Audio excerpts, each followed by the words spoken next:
This is Valley News Live at noon.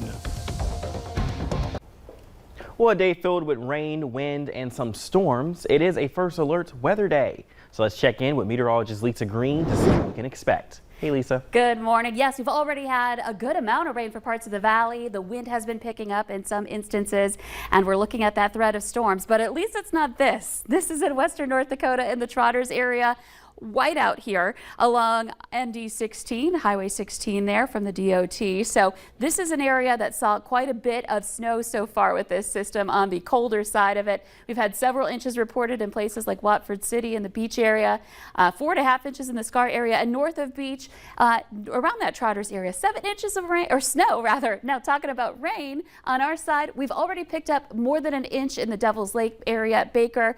Maddock had close to that, and Edgeley as well. And into Grand Forks, we've had a little bit of rain, 1/10 of an inch or more. We're adding up those totals as we go along. And you can see the latest radar. It's all lifting in here. We're going to continue to see some of these more moderate bands affect parts of the valley with some breaks in between. Same thing in the northern valley, seeing that too. In a lot of places, at least getting a little bit of light rain here in the region with some lightning bolts south of us. And that lightning and thunder possible for later today. So check out this weather alert map.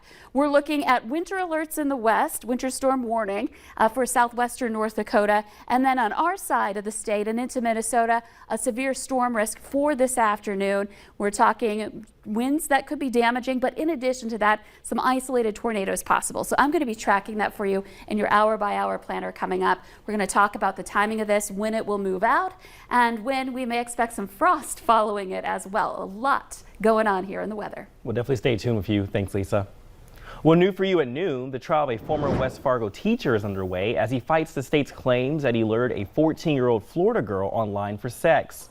Evidence shown this morning in court showed many of the explicit messages sent from 59-year-old Ronald Thompson's Gmail account. But Thompson's attorney says all the evidence will show is that his client is immoral, not that he did anything criminal. If convicted, Thompson faces up to 10 years in prison and a $20,000 fine. A scary situation this morning. A man enters multiple homes in North Fargo with a handgun. According to police, 35-year-old Daniel Grinder entered homes in the 1500 block of 10th and 12th Streets North between 4:30 and 7 this morning.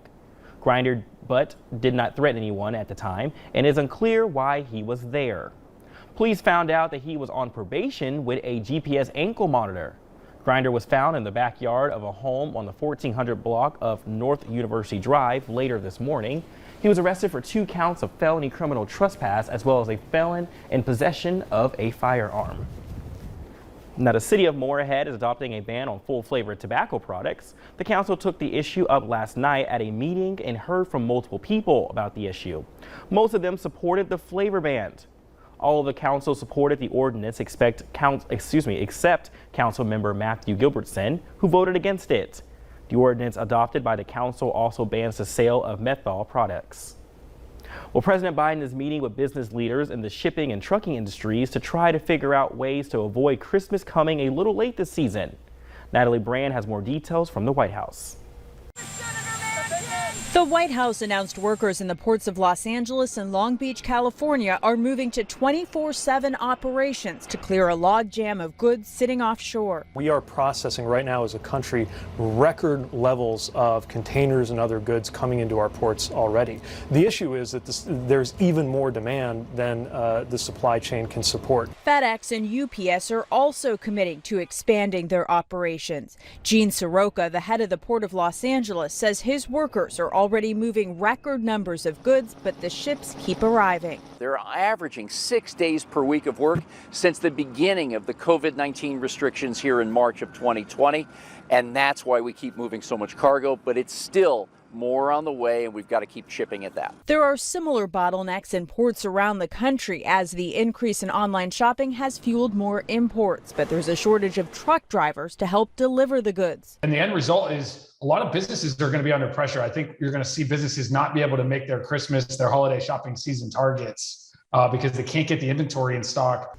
The supply chain issues are already impacting the U.S. economy. Retailers are charging more for just about everything.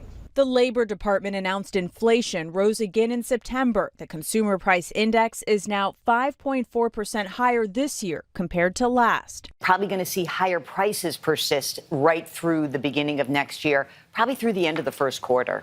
With goods stuck in ports and prices on the rise, experts say it's better to start your holiday shopping now to make sure you get those gifts on time.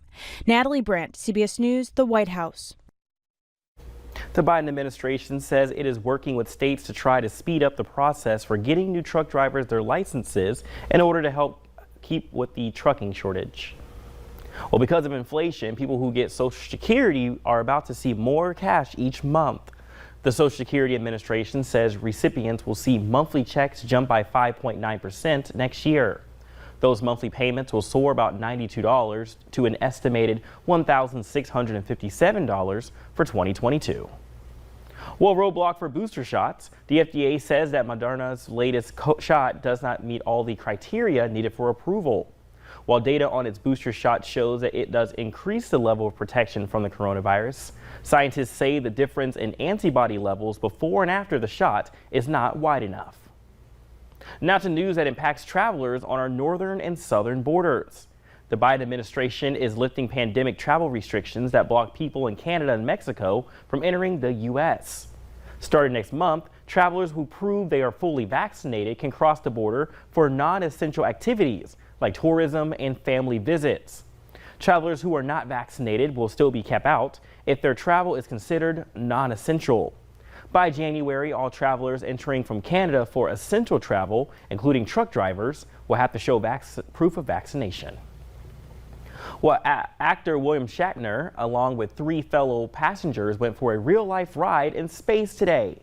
More than 50 years after he debuted as the beloved Captain James T. Kirk in the original series of Star Trek, the 90-year-old actor launched aboard a rocket and capsule developed by Blue Origin, the private spaceflight company founded by Amazon founder Jeff Bezos. The flight lasted roughly 10 minutes. Well, coming up at noon, over 4 million Americans quit their jobs in August, providing even more job openings across the United States. And it's the first Alert Weather Day. Lisa Green has what to expect up next.